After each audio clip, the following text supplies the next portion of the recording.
It was the retired Justice of the Supreme Court who gave up 242,000 of our territorial sea away. I will prove that in several days to come. Dahil sa pagdedesisyon niya ng mali, ang nawala sa atin, 242,030 square nautical miles. That's more than the land area of this country. That retired Justice of the Supreme Court did that.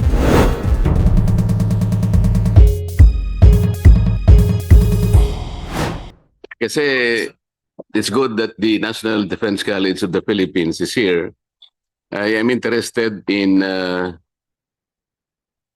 one section of this bill, Senate Bill number 146, in Chapter 4. It includes Section 42, which is about organization, mission, and function. This is about the armed forces of the Philippines. In our last meeting at the Commission on Appointments,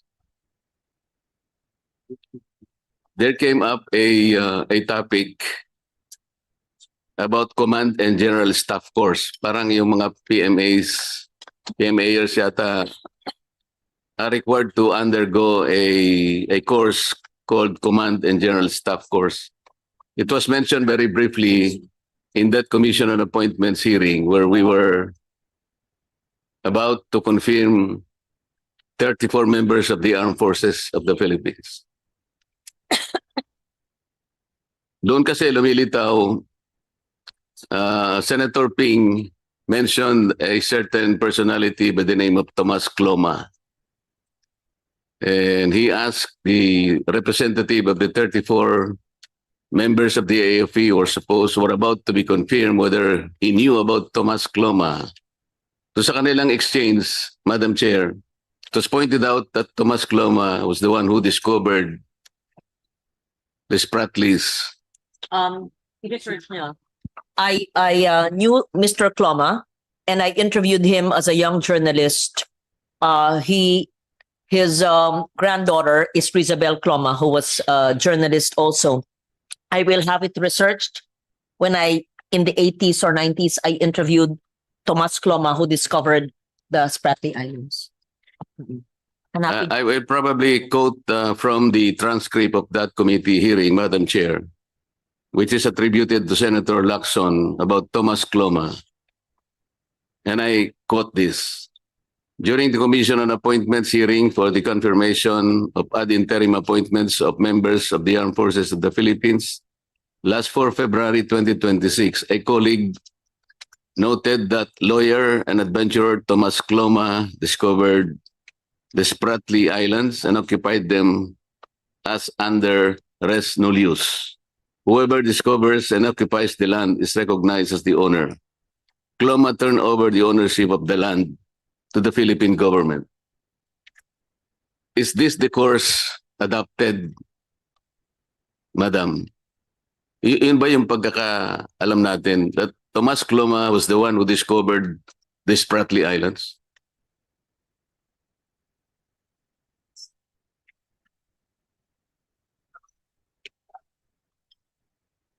That's an story. Allow me to explain.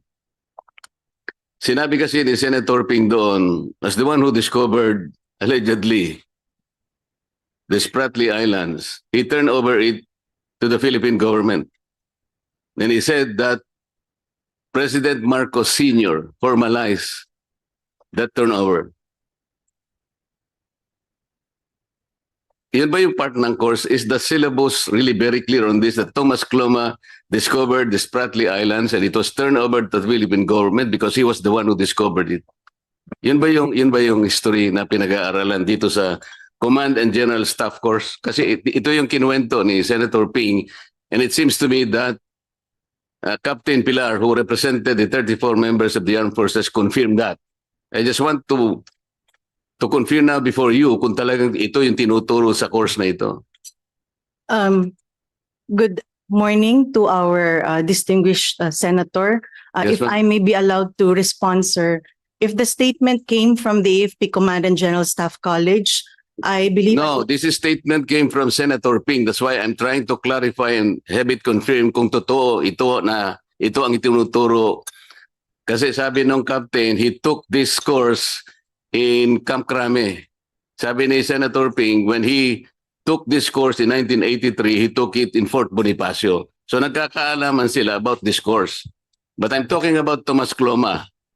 Ito ba yung tinuturo sa course na siya nag-discover and he turned over it to the government of the Philippines? If I may, the General and Staff College, GSC, which I also took, is a different college from the National Defense College of the Philippines. Is the GSC represented here? Yes, perhaps Senator Marcoleta, if the statement made to your honor was sa GSC, maybe the GSC would be in a better position to answer if this basic information on the Spratlys is being taught. Yes, that is better, Madam Chair, Yes, because I rather thought than that the Iba po yung National Defense College. akala ko kasama rin doon Iba sa po yung General Staff College, although parehong alma mater ko. But may I, hindi sa ayaw ko pagsalitain ng ating presidente ng NDCP, pero sabi nyo, GSC ang nagtuturo niyan. Nung panahon ko, ba't hindi tinuro sa akin yan? Kasi alam ko Yes. na yun eh. So anyway, pakisagot po. Thank you. Good afternoon. Good morning, Your Honor. For the CGSC class, we only have 7 modules, and we are not aware that if this history is being taught of that included in the module. Our module only consists of international security and military strategies, leadership and resources management, contemporary security challenges, strategic communication, OPART, and joint and combined operations. So let me be clarified. Anong pangalan niya?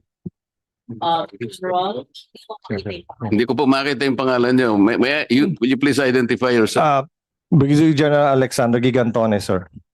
General, am I now made to understand that Tomas Cloma is not a part of this Command and General Staff course? As I am aware of, sir, none, sir. But I have to check with the course director himself, sir. And I'll get back to you, sir. Yes, because I'd like to inform you that Senator Ping mentioned this during our hearing, and Captain Pilar responded quite quickly that he knew also Tomas Cloma at hindi siya kinonfirm niya yung sinasabi ni Senator Lacson because he did not object to the narratives that was fed to us. Sinabi niya, Tomas Cloma is the one who discovered Spratly Islands. And as the discoverer, he owns it. So dinonate niya sa Pilipinas, and this was formalized by President Marcos Sr. As a matter of fact, sabi niya, this was also formalized by the arbitral ruling. He was referring to the 2012 arbitration in the South China Sea arbitration. Yes, sir. So wala ito sa course ninyo? We don't have military history module in our CGSC. Bakit kaya niya sinabi na, did you take up your Command General Staff course at Port Bonifacio? Sabi niya. Sabi naman ni Captain Pilar, no sir, I took it at at Camp Crame. So parang nagkakaalaman sila na meron talagang Command and General Staff course. And do you know kanya Tomas Cloma? Yes sir. Doon niya in-introduce na si Tomas Cloma is the one who discovered Spratly Islands. So Sir, walang course na ganito. Wala po, Your Honor. As of now, Your Honor, probably in the past there's a military history, but I can only I'm surmise. very interested in this because it should be corrected kung talagang nandun si Tomas Cloma. It should not be distorted. Tomas Cloma is a seafarer, he's not a discoverer. In 1956, he proclaimed a freedom land. It's like a notice of claim. That was in 1956, and several countries objected to that. United Kingdom, the United States, Australia, Japan, China, and the Philippines. That is the history. Alam niyo kung bakit nag-object ang mga countries na ito? Because at that time, in 1956, Spratly Islands is not considered terra nullius. Meaning, hindi siya undiscovered, hindi siya unoccupied. As a matter of fact, in 1897, Great Britain already notified the world by issuing a notice of claim. After that, when that claim was abandoned, France took over. until in 1933, Japan served a notice of claim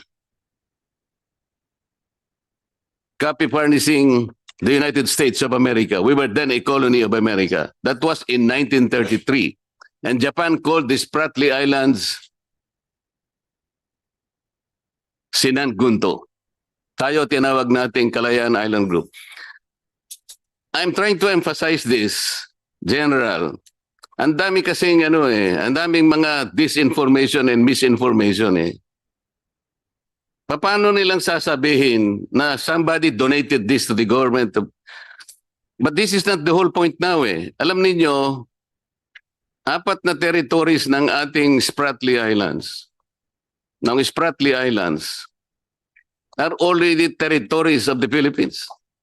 Simply because we occupied them. Tayo nag-occupy na dito eh. And somebody is suggesting na sinasabi ko raw, I'm trying to remove the KIG from the territory of this country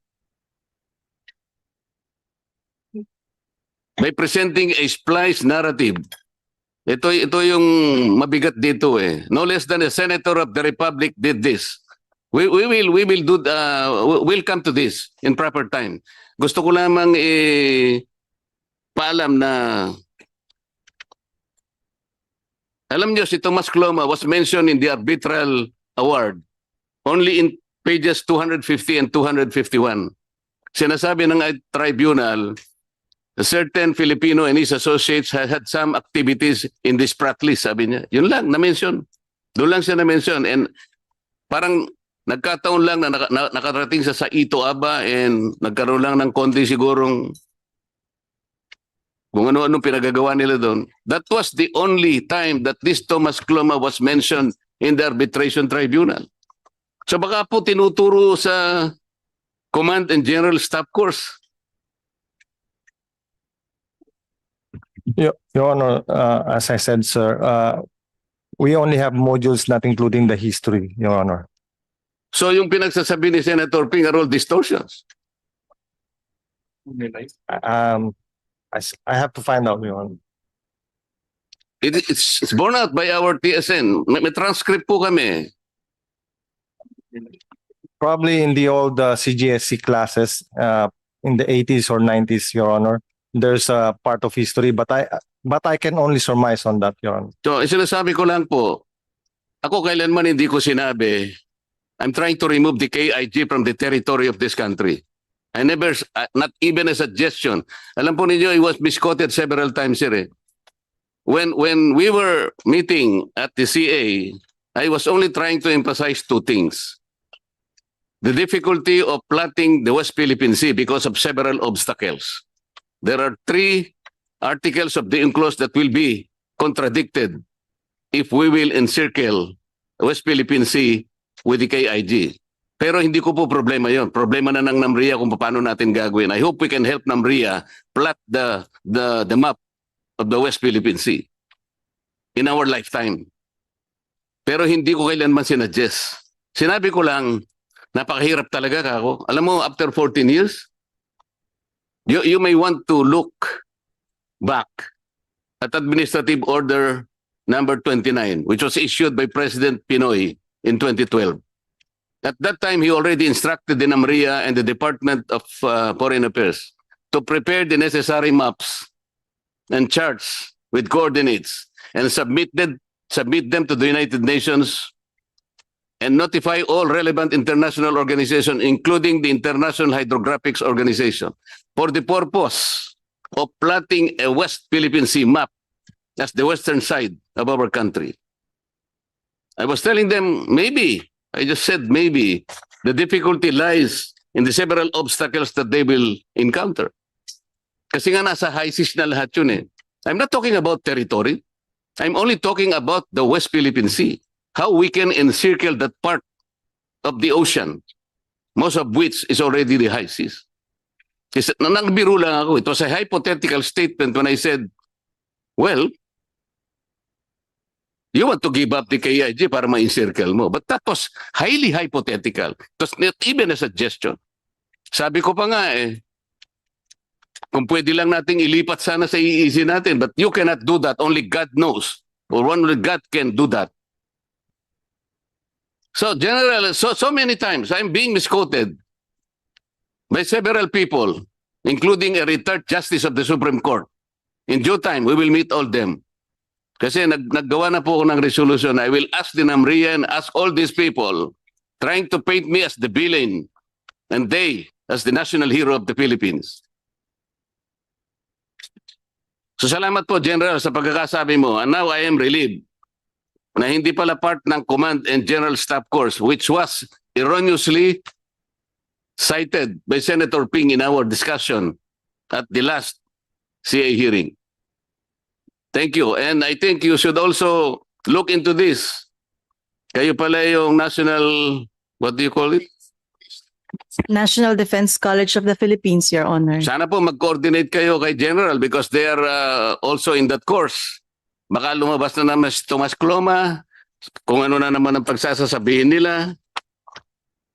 So yun lang po yung point why I came in. I'm interested in being able to look at how our armed forces are educated.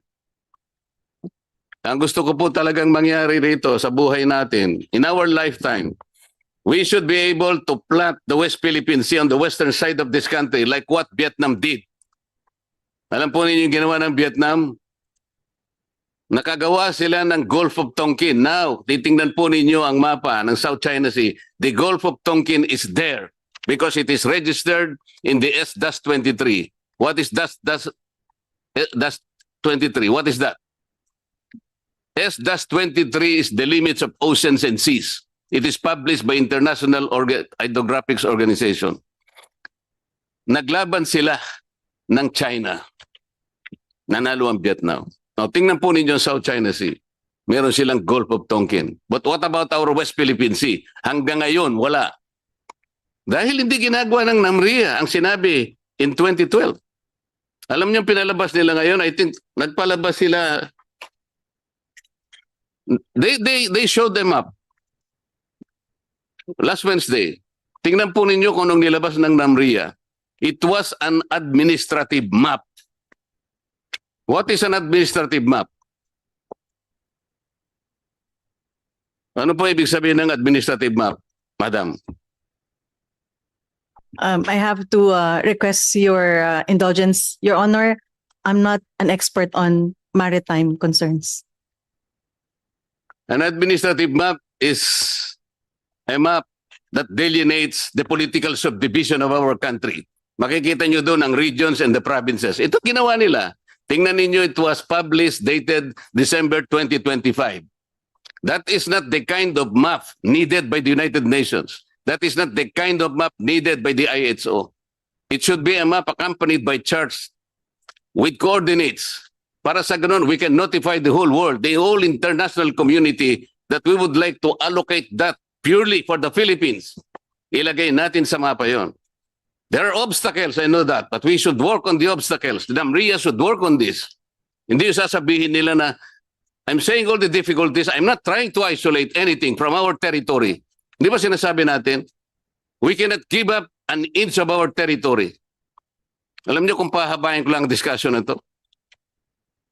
It was the retired justice of the Supreme Court who gave up 242,000 of our territorial sea away. I will prove that in several days to come. Tayo, sinasabi natin, even an inch of our territory, we will not give up. Tama naman yon, ilalaban natin yon. Pero siya, dahil sa pagdedesisyon niya ng mali, the Republic Act 9522, 2011, somebody raised it to the Supreme Court on issue of constitutionality. Ang akala ko naman alam niya ang ginagawa niya. Ang nawala sa atin, territorial sea, Madam, 242,030 square nautical miles. That's more than the area, that's more than the land area of this country. The land area of this country is about 300,000 square kilometers. How much is 242,000 square miles, Madam? That's about 629,000 square kilometers. Kaya sinasabi ko, siya yung traidor.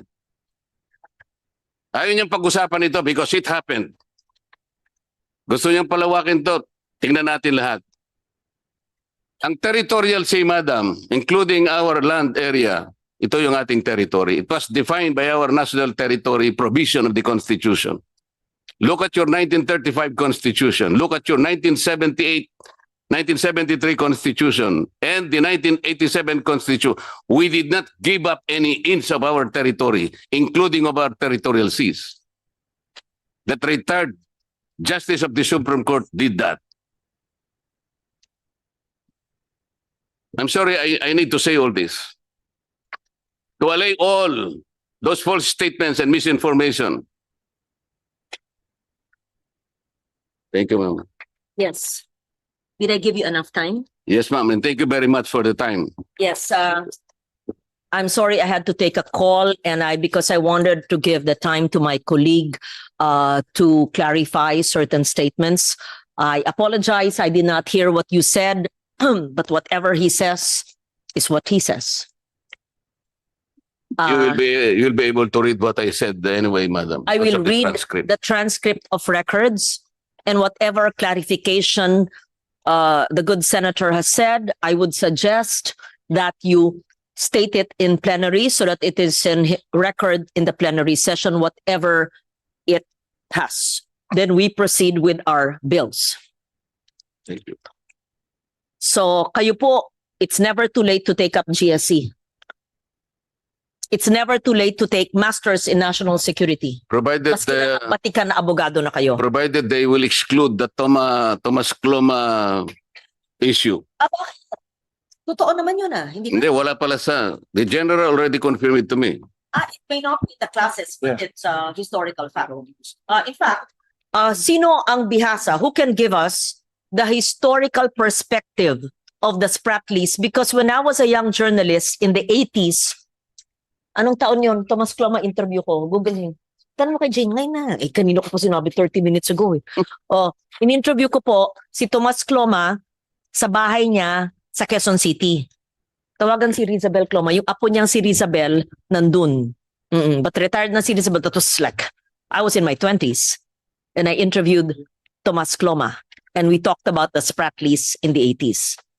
And then, fast forward 1992, I took up my master's in national security at 32 years old. At the Blue Book, one of our exams, term paper, was on the South China Sea issue on the Spratlys. Wala pang computer, wala pang soft copy. Handwritten ko yun sa isang Blue Book ko. Mahahanap kaya ng NDCP yung Blue Book ni Loren Legarda noong 1992. Kung meron yun, as early as 1992 po, ay sumusulat na ako about the Spratly Islands. Madam Chair, wala po akong problema kay Thomas Cloma kung ang pinag-uusapan lang, nakarating siya sa Ito Aba, kasama niya yung kanyang mga associates, sapagat nakarecord ito sa history ng arbitration. At siya rin naman ay nakapunta sa kanyang mga associates. Very briefly, sabi ng arbitration, nandun siya, pero wala siyang residence doon, hindi man siya nangisda doon. They were talking about the historical rights of who fish in that area, who mine in that area. So nabanggit talaga ang pangalan niya na he had some activities, although briefly, in the Spratlys as well as in Ito Aba. Yun ay hindi natin pwedeng alisin sa history. Ngunit kung itinuturo po nila na Thomas Cloma ay siyang nag-discover ng Spratlys, ang dami pong bansa ang talagang nag-object. Kaya baka mamamali po yung mga estudyante na magte-take up ng course na yan. At lalong-lalo naman, hindi niya i-donate because paano niya po i-donate? On record po ito, the Philippines is one of those countries who objected kasi nga hindi siya terra nullius Meaning to say, there are a lot of discoveries already prior to 1956 when he declared a freedom land. Yun lang po ang part na dapat wag nating susundin dahil mali yun. Lalong-lalo naman na sinabing dinonate. At yan daw ay formalized sa Presidential Decree 1596. Maling-mali po yun. Kahit basahin po ninyo yung PD 1596, wala pong sinasabi tungkol kay Thomas Cloma. Yun po yung lang gusto kong burahin natin. Pag-aari po natin yung occupied territories natin, not because they were discovered or donated by Thomas Cloma.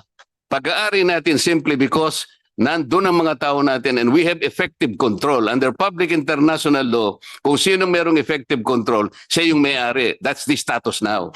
So wag nating sasangkot si Tomas Cloma sa mga bagay na hindi tama para sa kanya. So yun lang pong i-correct natin. Let us cleanse the part of that course na pinalalabas na discoverer siya at dinonate na at pinormalize ni President Marcos in his presidential decree. That was all wrong. That is historical distortion. I think that is very, very clear, General. Thank you po. So, nakikinig. Pasensya na po. Oh. 1991 po, nakilala ko si Tomas Cloma. Oo, 1991 pala. Sige.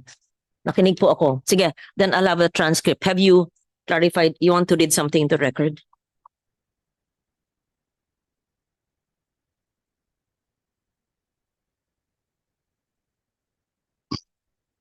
Na kailangan lang alisin dun sa historical record kung tinuturo man si Tomas Cloma, huwag namang ilalagay siya na siyang nag-discover because ang daming bansa pong nag-object kasama ng Pilipinas. Alam po ninyo kung sinong nag-object sa panig ng Pilipinas at that time when Tomas Cloma declared a freedom land? Do you know who represented our country when he himself objected to the declaration of Tomas Cloma? Alam po ba ninyo kung sino? He was then our Secretary of Foreign Affairs, who later became President of the Philippines. Who is he? Carlos P. Garcia. Salamat po, Madam Chair.